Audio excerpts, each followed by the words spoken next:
ایک اور بات یہاں پتہ چلی کہ یہ بھی تھوڑا حیا کے خلاف مسئلہ ہے، لیکن آج کی نئی نوجوان نسل جو ہے اس میں بہت زیادہ مبتلا ہو رہی ہے، جس کو اورل سیکس کہا جاتا ہے۔ اور میں نے جیسے عرض کیا کہ شرعی مسائل میں چاہیے اور اس کو بیان کرنا یہ ہماری ذمہ داری ہے۔ تو یہ چیز بھی انگریزی فلموں سے اور فحش فلموں سے ہماری نئی نسل میں بہت تیزی سے سرایت کر رہی ہے، اور لوگ اس بارے میں علماء سے بہت زیادہ مسائل پوچھتے ہیں، خواتین بھی پوچھتی ہیں جو اس میں مبتلا ہیں۔ تو اس کا بھی مسئلہ یاد رکھیں کہ اللہ تعالیٰ نے حالت حیض میں زوجہ سے ہم بستری کو حرام قرار دیا کیونکہ اس میں گندگی ہے۔ باپ دیکھیں کہ وہ گندگی اس درجے کی نہیں ہے جتنی اورل سیکس میں گندگی ہوتی ہے۔ اگر اس میں ڈسچارج ہو جائے بندہ، انسان جو ہم بستری کرنے والا ہے زوجہ سے، وہ منہ میں ڈسچارج ہو جائے، تو آپ سوچیں کہ اللہ تعالیٰ شرمگاہ کو گندگی سے بچا رہے ہیں، جس کی وجہ سے حیض کی حالت میں ہم بستری کو حرام قرار دیا۔ تو منہ جس سے انسان کھانا کھاتا ہے، جس سے کلمہ پڑھتا ہے، اور جو انسان کے جسم میں سب سے اشرف عضو ہے، سب سے زیادہ معزز اور مکرم عضو ہے، اس میں ایسی گندگی کو ڈالنا کہاں سے جائز ہو سکتا ہے، کہاں سے حلال ہو سکتا ہے؟ تو آج بعض متجدد قسم کے لوگ جو ہے نا اس کو حلال قرار دے رہے ہیں، تو یہ بالکل غلط ہے۔ تو یہ بات خوب ذہن میں رکھیں کہ اورل سیکس کے ذریعے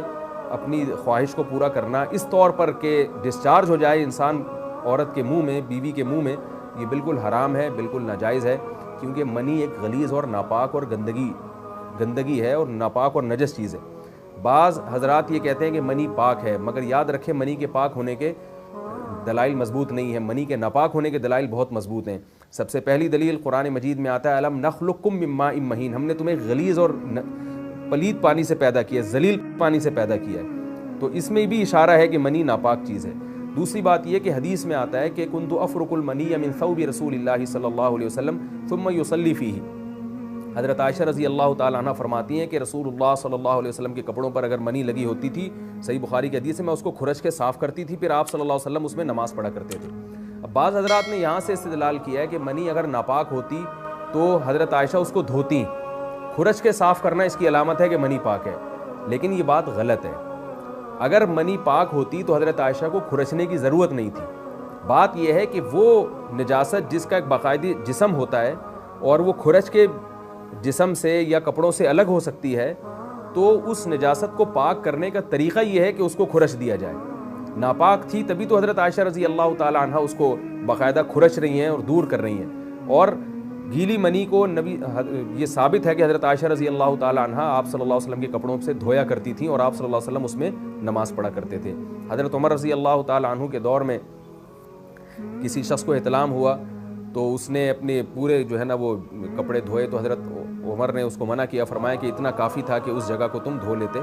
تو اس میں بھی حضرت عمر اس کو باقاعدہ دھونے کا حکم دے رہے ہیں۔ کسی بھی صحابی نے اعتراض نہیں کیا کہ یا امیر المومنین آپ ان کو دھونے کا حکم کیوں دے رہے ہیں، منی تو پاک ہے۔ تو منی کے جو ناپاک ہونے کے دلائل ہیں وہ بہت مضبوط ہیں۔ باقی اس کو جو کھرچنے کا حکم ہے وہ اس لیے کہ منی کے پاک جو اگر خشک ہو جائے تو وہ کھرچ کے بھی پاک ہو جاتی ہے، اس کو پھر دھونا ضروری نہیں ہوتا۔ اس کی مثال ایسے جیسے حدیث میں آتا ہے، صحابہ کرام فرماتے ہیں کہ ہمارے تلواروں میں دشمن کا خون لگا ہوتا تھا تو ہم اس کو زمین پہ اچھی طرح رگڑ کے اسی کو لٹکا کے نماز پڑھتے تھے۔ تو دیکھیں خون بھی ایسی چیز ہے کہ جو سوکھنے کے بعد اس کی ایک پاپڑی سی جم جاتی ہے، تو حالانکہ خون کو بھی ناپاک مانا جاتا ہے، جمہور علماء کے یہاں خون ناپاک چیز ہے، لیکن صحابی کیا کر رہے ہیں، اس کو رگڑ کے زمین پہ اور جو اس کو اچھی طرح رگڑ کے جب اس کا اثر زائل ہو گیا تو اسی کو لٹکا کے نماز پڑھ رہے ہیں۔ تو جیسے خون ناپاک ہونے کے باوجود رگڑنے سے پاک ہو جاتا ہے، اگر کسی ایسی چیز پہ لگا ہو جو لوہے یا ایسی سخت چیز پہ، تو ایسے ہی منی اگر کپڑوں پہ لگی ہو، خشک ہو جائے تو اس کو اچھی طرح جب کھرچ دیا جائے تو وہ پاک ہو جاتی ہے۔ لیکن اس سے یہ ثابت نہیں ہوتا کہ منی پہلے سے ہی پاک ہے۔ ایک اور دلیل منی کے ناپاک ہونے کی یہ ہے